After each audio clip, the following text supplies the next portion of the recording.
Okay. At present, meron po tayong 6 na lying-in clinics. Dati po, we have 12 lying-in clinics. So yun pong 6 na lying-in clinics, since non-performing due to the decline of patients, isinarado po natin yun with the approval of the mayor, of course. Now we only have 6 lying-in clinics as of the moment. Ayan po yung situated na area ng ating pong mga lying-in clinics. Okay. Okay. At present, meron po tayong 57 health centers. Okay? We have 57 health centers and we have 6 lying-in clinics. Okay. Yan, list of the health centers. Okay. Nakita niyo po yung mga pula. Yan po yung ating mga health centers. Ang dami po. Kabilang pa po dyan yung ating mga hospitals. Now, sa darating po na panahon, because of the Universal Healthcare Law, will be in full implementation within 2 to 3 years. Batas na po yan. Pinirmahan po ni Pangulong Duterte last year, July 2019. Okay?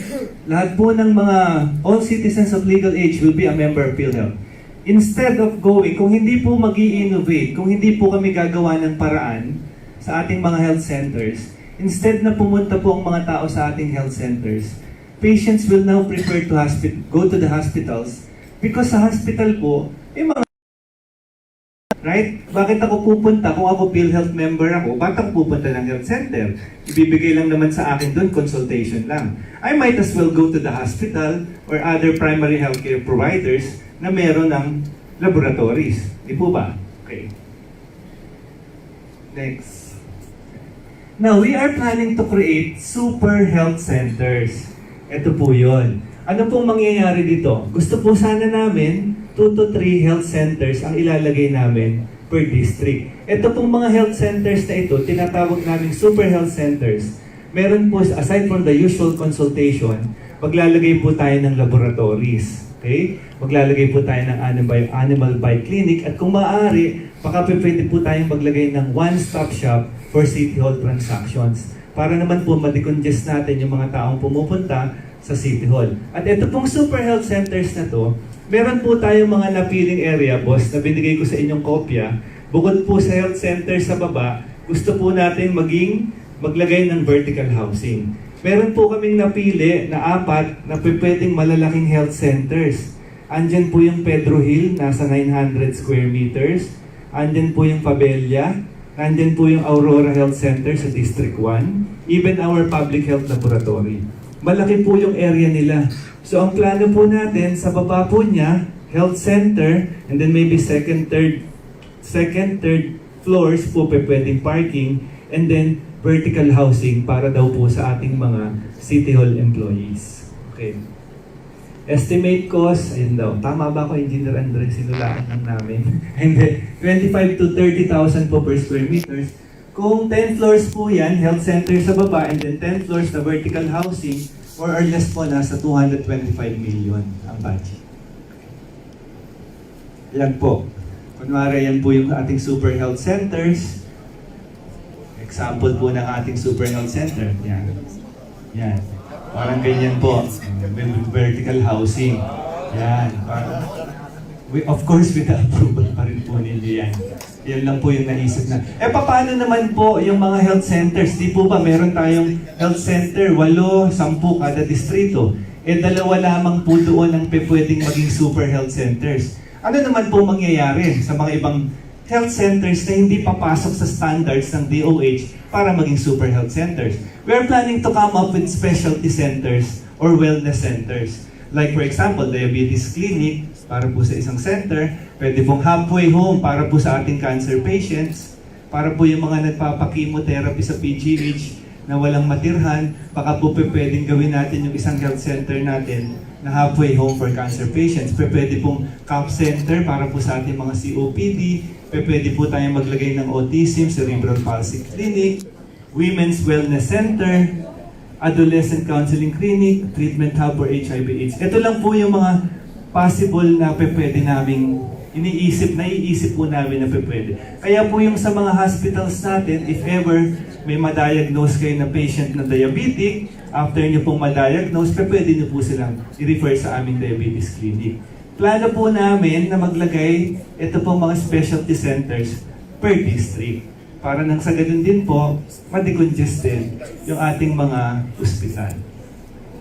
Ayan, example po, kunwari, Autism Diabetes Center, Women's Wellness Center. Okay. Yun lang po. Maraming salamat po.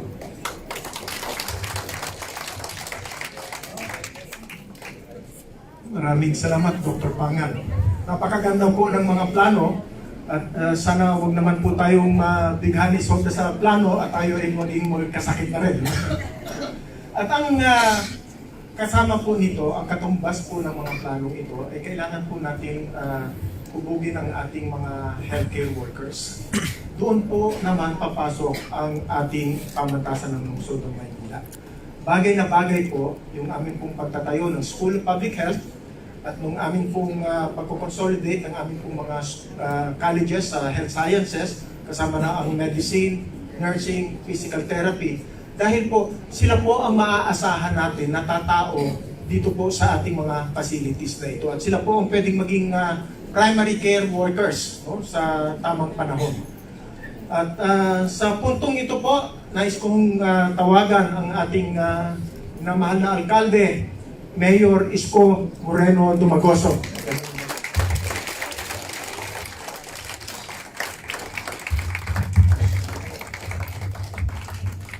Opo po kayo. Maraming salamat at palakpakan natin si President Leiko.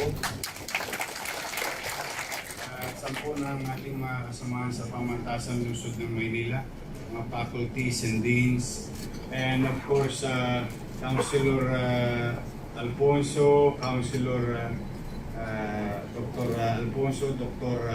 Louis Chua, and our Vice Mayor, at ang pinakamahalaga dito, si GSO. Maasa sa'yo lagi yung mga health centers natin. Anyway, magandang gabi. Magandang umaga. Konti pa lang tulog ko eh. Anyway, magandang umaga sa inyo and thank you for coming to our hospital directors, to Tony Rolling of DILG. You were called, sorry to disturb you in your respective offices, but you were called today so that you will know. I want you to know. I want you to be part of it. On the plans, visions and aspirations of your city government with regard to frontliner healthcare facility. Kayo ay nasa community-based na healthcare facilities. Meron na ba sa inyo rito, taas sa kamay ng mga more than 5 years na service? 10 years. 20 years, 30 years. Nagkakami na.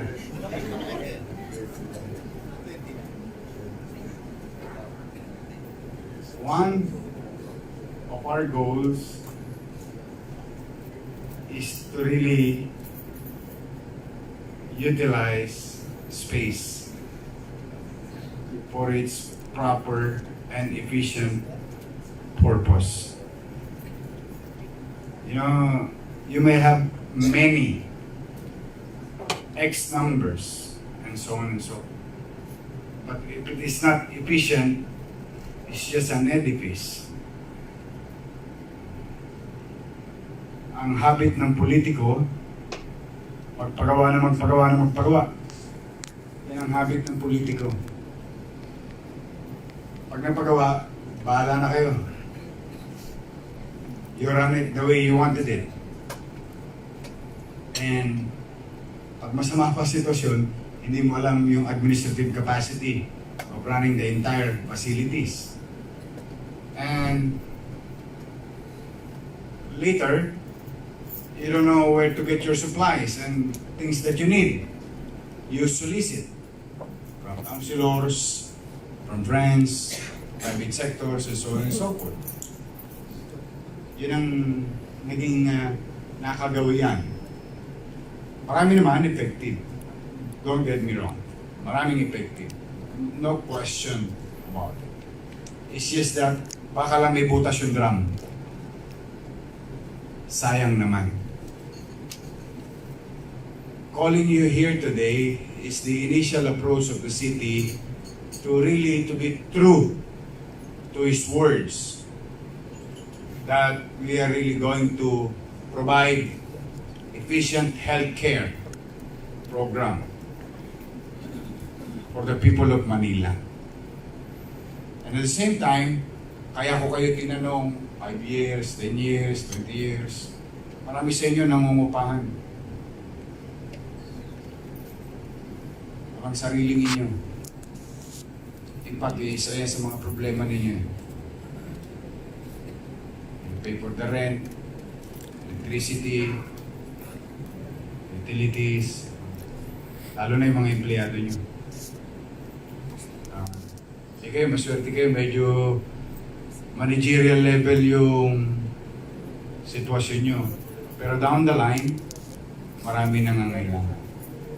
So, if we, which is in a few weeks, it will be official, and they're going to start, the city government is going to start a concept of what they call in-city vertical housing program for the less fortunate, for the ISF, to really confront ISF in the city once and for all. I don't know how far can we reach, how far can we go, but it has to start somewhere. Kailangan magkaroon na ng A so that we can go to B. No? If not, nandiyan lang yan. 30 years, 40 years, nandiyan pa rin sila sa gitna ng island. And it concerns you. The more congested they are, the more going to be sickly they are. Tama ba ako? May mga ganun kayang pag-aaral? Well, I had some readings, at the very least, skin diseases, easily. Masyadong rampant yan sa challenging community. O, tapos yung mga sakit na respiratory ba yun? Sa baga. Dahil alimong, cleanliness. Maraming dulot, maraming additional effect sa buhay. So we're gonna address that. But at the same time, we want to address also and uplift the standard of living ng mga empleyado natin. So that less problem for us economically, I think less stress sa working place. So we opted to choose at least some, just to begin with, areas wherein our health workers in the health sectors, general to so from admin to doctors, across the board, will have a place that they can call their own. Yun ang pangarap namin para sa inyo. Kaya po, kakailanganin namin ang inyong mga suggestion.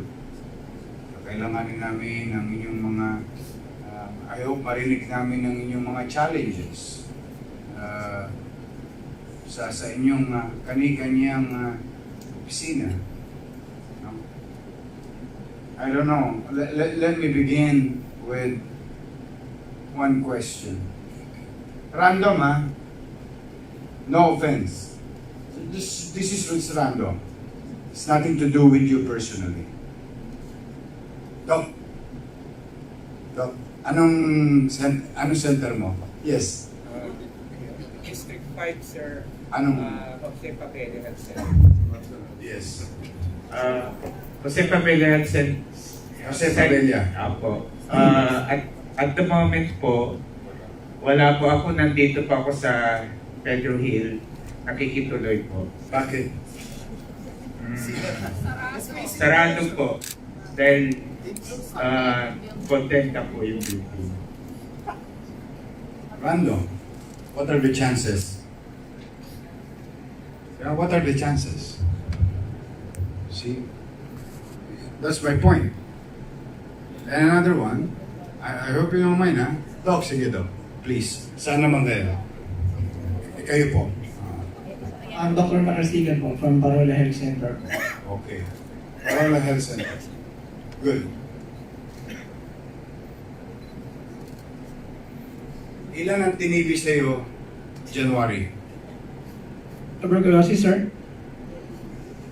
Is January, sir, about 25 cases of TB. Ilan ang inubong bata? Inubong bata, sir? Sir, almost every day. See, this is my point. And this is how I govern. I govern with datas. Yung sinabi ko sa inyo kanina, mapuna kayo ito. No offense, ano tayo? Bull session na tayo. I govern with datas. I want to utilize whatever is here to be spent efficiently here. And to do that, you must have a data. Ilan ang tinibing ngayong buwan na to? Bakit mataas ang TB sa panahon nito?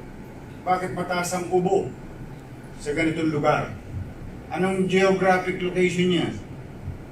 Ano yung katulad ng pinakita kanina nito? Pasok ba siya doon sa may hirap na barangay? Yung 229. Anong uri ng sakit ang umiiral? Simula Marso, Abril, Mayo. Anong uri ng sakit ka sa balat? And so on. Ilan na nanganganak?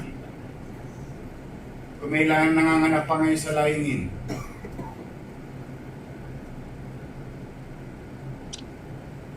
Ilan ang senior citizen na pumupunta sa atin? Ilang nanay sa 9 months ng pagbubuntis niya ang pumupunta regularly para humingi ng calcium, ng iron. Tama ba ako mga nanay? Calcium and iron? They need that, right? Kasi hindi po pwedeng hindi dahil medyo kabisado ko yun ako bumibili nung araw. Nung magkaroon ako ng first baby, nagulat ako yung pinabibili sa akin iron and calcium. And only to find out that is why most of the mothers in our depressed area walang ipin, bumabaluktot because ang daming anak. Because lack of calcium. Dahil kinukuha pala ng bata yung calcium ng ina. Hindi ko alam yun eh. Alaman ko lang yun, magkaanak ako. So these are the stories or data that we needed in a general perspective so that the CGSO, the City General Services Office, will be guided properly in acquiring supplies. That's why nandito yung 6 na hospital. Because I think I cannot blame you. The way the doctor said a while ago, when he answered me, mga 25. So, having that kind of answer, it only proves na wala kayong data. Wala kayong specific data. Kung meron kayong specific data, good for you. But if not, there are two things. You're out of the office or you're not in control of the office. Because as supervisors and managers or directors of particular clinic, you would know on a quarterly basis and seasonal lang sakit.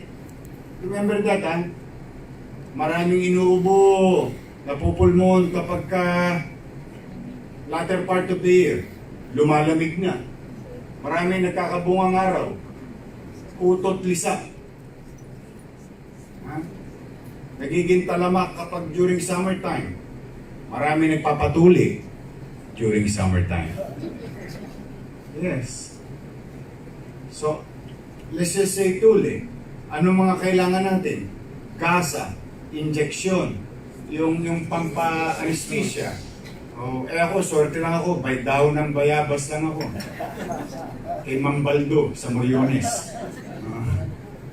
Maraming nadali yun si Mambaldo sa Tondo. Sumalangit na ang kaluluwa. So my point is, I think it's high time. I don't blame you, ha. Let's move on. Ano na tayo, ha? Looking forward tayo, ha. Huwag niyo sisisihin ang sarili niyo at huwag niyo iisipin na pinagagalitan kayo or sinisisi kayo. No. Move on tayo. At least alam niyo lang. Dito tayo magsisimula today. Today tayo magsisimula. This is the reckoning day. This is the redemption day. We will redeem ourselves as professionals because I believe in you. I believe in you. I believe in your capacity to understand things. Simply because as directors, as managers or supervisors of a particular facilities, on a day-to-day, you make plans. And on a month-on-month, you make plans. Quarterly, you make plans based on your capacity and demand. And all these data being mined by the city, integrated. Thank you in advance to PLM because they're gonna do it for us. So with that, we can honestly assess. Pagka ako'y tumayo minsan, the way tumatayo ako sa inyo ngayon, at least alam nyo na kung paano ko kayo tatanungin. Always be ready. And these are simple data, simple facts. Because I don't have to know everything. I'm no doctor. I'm a policy maker or ang tawag diyan magician. Yes, we try to envision things, trying to assess things. But assessing things, at pupunta ako sa tapat ng Plaza Miranda, at uupo ko sa isang bangko, huhulaan ko na lang, chances are, magkakamali ako. Pag nagkamali ako, sayang ang pera. Pag sayang ang pera, kawawang pasyente. Ang kailangan pala niya, amoxicillin. Ang binili ko, paracetamol. Hindi nagpanugma. Antibiotic, tama ba ako? Amoxicillin is antibiotic. Eh yung isa ay panglagnat. Tama ho ba? Do I make sense? Or am I making it hard for you to do your job? These are basic, no? I'm not asking anything now beyond your, things that you know already. I'm just trying to utilize you. I know there is something in you. Hindi ko lang alam anong nangyari in between. From the day you started working in the city government and today. I don't know what transpired. But those days are gone now. We move on. We gather data. We lead our flock, our group of 10, group of 20, or group of 30 in your respective field of undertaking. So, kaya namin kayo pinatawag. Yung nakita niyong housing, kapag ako nagtayo ng housing cell center para sa Manila Health Department dyan.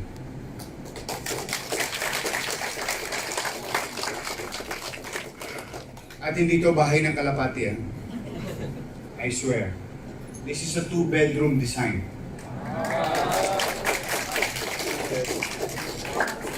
As long as you're in the service, you can use it. On the day you retire, I'll kick you out. Because my assumption is that you already saved a lot of money, and by the time you retire, let others use it. The new set of doctors, administrative aid 1, and so on and so forth. we will uplift. We can do that. Maniwala ka. Mahirap lang yung maraming binibigyan ko lang kayo ng general perspective. But it will be done. I am definite about it. Andiyan si Andres, kaya si Andres kasama dito sa meeting na to. Kasi talaga ang pinahanap ko kito, Dr. Fox Pangan. Ang kulang na lang natin pera. Marami kaming idea, wala lang tayong pera. But so far, at the rate we're going since January 1, this is now our budget year. Tayo namin gawa nito. Tayo namin disenyo nito. So far, maganda. Magtuloy-tuloy lang. Magandang-maganda. Magandang-maganda yung January at magandang-maganda yung February. So 10 months to go. Titingnan natin kung yung natitirang 10 months, magandang-maganda pa. Okay? So if these things will fall in their respective places, then what we want to do is to be more efficient in delivery of services or service. Ito lang ako sa social amelioration. Healthcare, education, housing. 3 basic. And I think my teacher in UP will agree with me, the MBN. Minimum basic needs. And you're involved. You're there. So, ibig sabihin, magiging abala kayo. Magagahasa kayo ng gobyerno. Importante kayo. Now, it's high time. I encourage each and every one of you. It's high time to collaborate. The secret of this meeting, or the success, the future success of this meeting, is nasa sa inyo. We have an idea, we have an institution, and you are as our frontliner, or if I may say, data manager. With your data, the city government will be efficient enough. So wala nang darating ng oras na papasok ang buntis na wala siyang makukuhang calcium or iron, vitamin, iron, or calcium. Wala nang maiiwan sa Maynila. And I want to declog our hospitals. Because I want the people of Manila to trust again our health centers. Yun ang pangarap natin. Ibalik ang dignidad ng health centers. Ng health centers ay hindi na lang dinadaanan. Ang health centers, hindi na bumababa ang health center sa tao para hikayating mag-health center. Kundi, dahil sa health center pa lang, solve ka na. Sa health center pa lang, yung mga basic na kailangan mo, kaya nang tugunan. Bago natin dali doon sa pangarap ni Secretary Lico, President Lico, na yung referral network. So, yun lang. I hope you can collaborate, start. You share everything. This is your time to shine. When I say time to shine, time to shine is lahat ng pang-aping naramdaman mo. We want to hear it. Your city government will hear it. Lahat ng kakulangang naranasan mo, we want to hear it. No offense sa amin. Huwag kayo mag-alala. Meron tinatawag na, yun nga, redemption. It's time to redeem ourselves and start all over again. Not to redo everything, but all over again in such a way that there will be a direction. There will be focus. Mas may pupuntahan. Sort of saying. So, will you help me deliver the best healthcare services to the people of Manila? Yes. And that is our dream.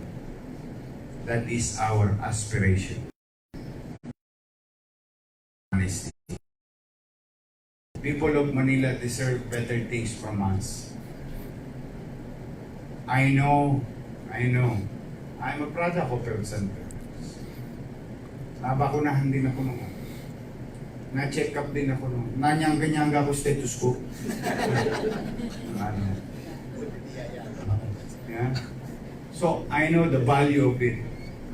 Natimbang rin ako sa health center. And these are basic data. We need that. We really need that. We really need you to cooperate, collaborate. Tapos, ang sukli ko naman sa inyo, walang maapi sa inyo. Wala. Papasin nyo, mawawalan kami ng trabaho sa gagawin nyo, Mayor. Hindi totoo yun. Mas gaganda ang trabaho mo. Dahil gaganda health center mo eh. Aayos ang health center mo. Ang health center mo dati, kung puro TV, ang kinukuha mo, umupunta sa'yo, baka mag-iba na. Baka mas gumanda pa. Ang garanti ko sa inyong lahat, walang mawawala ng trabaho. Pumanapan kayo. Wala. In fact, baka ma-upgrade pa kayo at some level. And at hindi kaila sa inyo, at hindi pwede ikuble, tanungin nyo na itong anim na direktor ng ospital.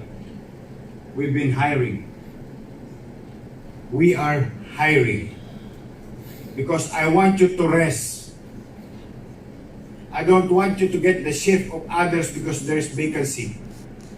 Sa papel maganda, may 40 plantilla, X number of X health center, pero nakakarga lang 7. So yung 7, trabaho niya 37. I mean 33. Tama ba? Yan ang nangyayari sa ospital natin eh. Ang ganda-ganda. Ang kailangan doktor sandaan. Ang hinar 10. So yung 10, tinatrabaho niya yung trabaho ng 90. Kaya bago dumating yung pasyenteng nangangailangan, nakasimangot na ang mukha ng doktor. Why? Because he's tired. She or he is tired. Still human being. But our people will not understand that. They thought bagong duty ka lang. Hindi talaga. Walang nagtagumpay sa health center, sa health sector eh. Alam niyo bakit? That's the most ungrateful position in government. Alam niyo bakit? Tingnan ninyo. Ginamot mo. Natodas. Kasalanan mo. Tama ba? Yes. Binigyan mo ng attention. Pero hindi ikaw yung taong dapat gumalaw. At binigay mo yung tama. Dalhin niyo po dito sa ospital. Ito pong ospital, ito pong sa emergency o ito pong particular na doktor na to, dito niyo dalhin. Sabihin sa'yo, tinanggihan mo. Pero ang tinuro mo, tama. Kaya hindi niya maunawaan. Binigyan mo ng 3 paracetamol.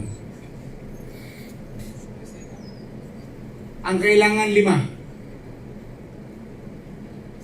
Ang maalala niya yung 2 kulang mo. Hindi niya maalala yung 3 nakuha niya. See? That's why it's very challenging. Very challenging. Kaya wala na kayong maririnig na mayor na nagagaling-galingan, hihiyain yung doktor, hihiyain yung nurse. Wala na ganun. Para lang para lang maganda pakinggan sa botante. We will be fair. Remember I told you so many times in our flag ceremony, I am not going to be right all the time because I'm still human being. Only God is always right. But I will be just all the time. Ibig sabihin, pagkasalanan ng utaw, kasalanan ng utaw. Pagkasalanan ng taong gobyerno, aaminin natin. Tapos saka natin itatama. Hindi natin ikukuble na yung alikabok, ilalagay lang natin sa ilalim ng alpombra. Nandoon pa rin ang basura sa loob ng bahay. Nakatago nga lang. No. Walang ganon. Walang ganon na ngayon sa Manila. You will be treated professionally. Because you're professionals. Dahil nyo pa nga ako eh. Bakit? Member kayo ng PRC. Ako hindi. Oh, kung karera-karera lang, mas meron kayong moral ascendancy kaysa sa akin. Because you're all professionals. But sometimes you're being treated like as if chuchuwariwap lang ng politiko. Yes, kaya nangyayari tuloy ngayon sa professional level, lahat ngayon himura ng puwet dito, himura ng puwet doon, bitbit ng bag ni ma'am, bitbit ng bag ni sir. Kasama sa inuman sa gabi para may PR kay sir. Naging nangyari, naging barkadahan, naging kopo-kopohan, kanya-kanyang koponan. Divisiveness. I hope you understand what I said a while ago. Cooperate. Collaborate. This is high time already for you to look at yourselves as professionals. Inipon nyo yan. Sinunog nyo mga kilay ninyo sa eskwelahan para ma-achieve nyo yung profesyon na yan. So you have to give value to yourselves. And we will treat you that way. Love begets love. Help us fulfill our visions and aspirations. Not for me, but for the people of Manila. Yon ang obligasyon natin pare-pareho. Okay? Kaya, mga kasamahan kong naglilingkod, panahon na rin na maging mababang load tayo. Ha? Lagi yan. Yung ismiran, ha? Sa katabi mo, ha? Yung angst sa kapwa mo, may kanta dyan sa Frozen. Let it go. You have to let go. You know why? The moment you let go, those things done to you unfairly, the way you look at it, the moment you let go is your happiest day in life. Subukan nyo lang, maniwala kayo. Naku, mapapangiti ka pa sa sarili mo. Parang yan to, sa Isko dito, nakukusum tuloy ako. Bahala ka na nga sa buhay mo. Then naturally, you have now positive outlook, positive perspective. And here you are, sinabayan ka ng gobyerno kung saan ka napapaloob. I think you will be a better person. I think. The probability of you being happier.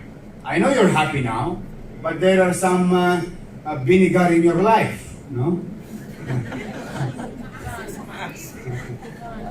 Or some bitterness in life. No. Throw all those excess baggage. Leave it behind. Move forward. Focus. If you're retiring, be the best employees in the remainders of your years or days in serving the people. Make a mark. Sana maalala kayo ng mga kasamahan ninyong naglilingkod. na kayo'y isang magaling, mabuti, at mapagmahal sa kapwa na boss. At kayo yun. At alam kong kaya nyo yun. Doable yun. Duplicable yun. Kaya nyo yun. You can do it. You can. Just believe in yourself. So alisin nyo na yan, ha? Yung mga mema. Yung may masabi ka lang. Yes! Yung ano yun? Deflect it. Go back to your inner selves. You, as a person, I am a professional. I will do what I need to do and what tasks or duties and responsibilities na inatang sa akin ng aking pwesto o ng aking plantilla. Okay? Then I will be fair to you. I will do my very best in my own little way. Nasabayan kayo. Kahit masakit ang likod ko. Alam ko nasagot. Stress lang daw. Ano ha? Spasm? Saka yung medyo may konting nerve. Kaya mag-alala, malayo sa bituka yan. Ang importante ito. Ang importante ito. Ito sana huwag maapektuhan. Saka ito. Di ba maapekto na yung sa baba? Nakalima naman na ako. Solved na. Limang si Ichi ay Jerry. So anyway, I don't wanna ayoko sayangin, no? I think I would like PLM to take over the conversation, and you, I'll go back to the office. I will sign more nurse, health workers, and doctors, promoting. Ano nyo ba, ito last, para lang magkaroon kayo ng idea. Ang dami ko na-promote, wala pa akong nakita kahit isa.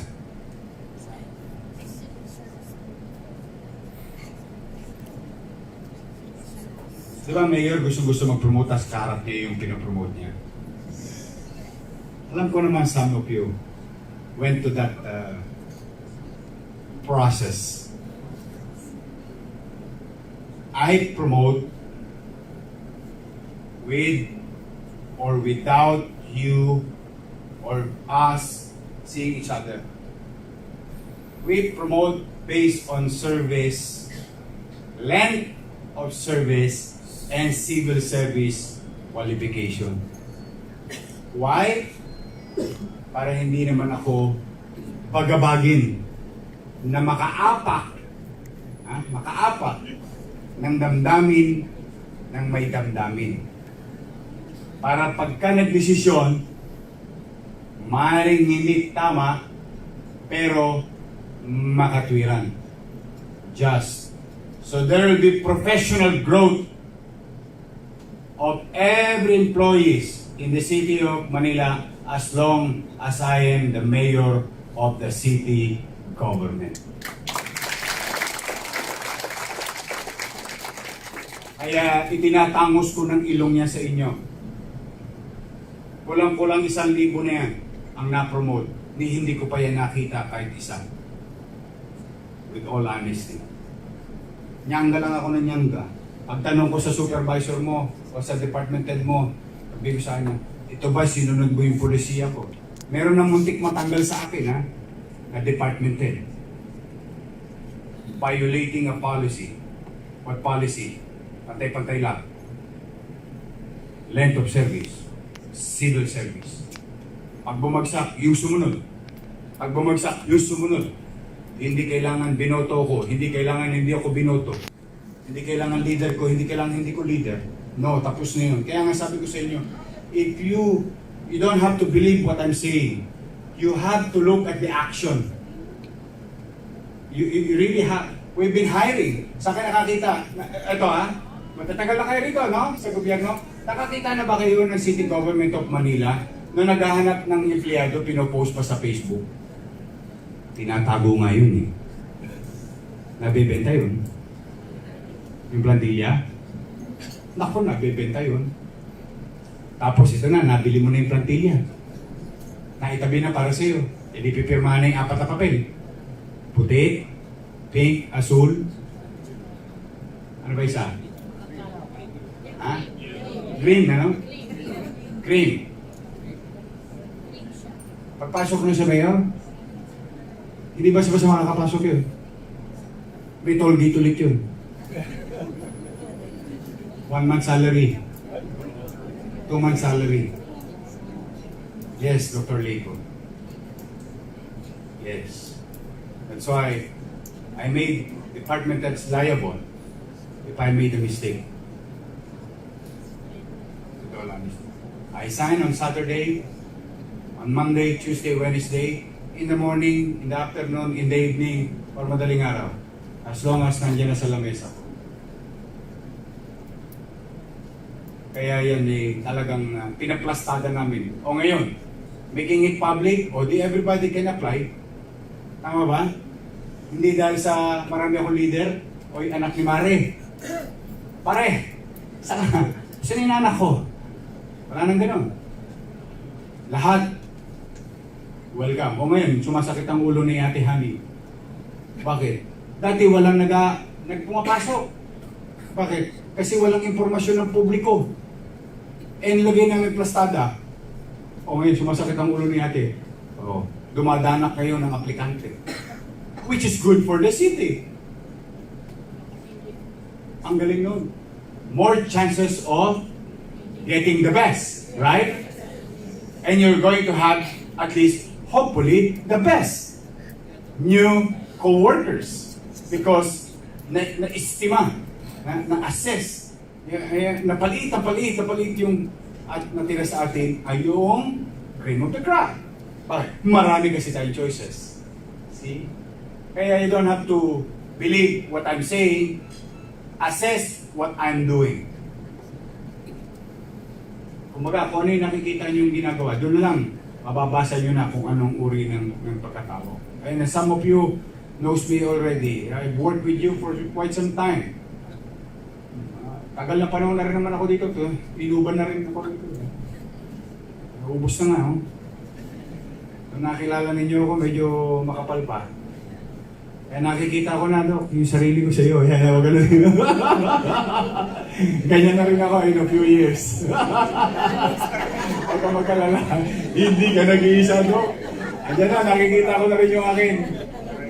But sabi nga lang nila, Doc, may bago akong pag tinanong nila, ba't daw naubos ang buhok natin? Sabi meron ako natutunan sa isang dating sekretaryo ng komunikasyon. Don't say that. Tell them, I'm not losing hair. I'm gaining forehead. Kaya anyway, I'm just trying to lighten up now. I'm done. I said my piece already. It's high time to move on and help me lang. I want things in my iPhone. I want to see Manila here. I want to see Manila here. And this is the best tool for everyone. It's a matter on how you use it and what's in it. Okay? Muli, maraming salamat sa inyo. Ha? Thank you very much. And as a show of something that you can take home, parang take home nyo. Total tayo lang dito. Gumaganda estado natin. Okay. Something okay. Consistency, efficiency, and persistence. Yun lang. Shinare ko lang. Maraming salamat sa inyo sa PLN, family. Thank you sa inyo, Dr. Isko, at sa po na natin mga kasama kay Vice Mayor. Vice, meron ka bang gustong sabihin? I would like to recognize our Vice Mayor. I'll go ahead. Thank you. Manila. God first.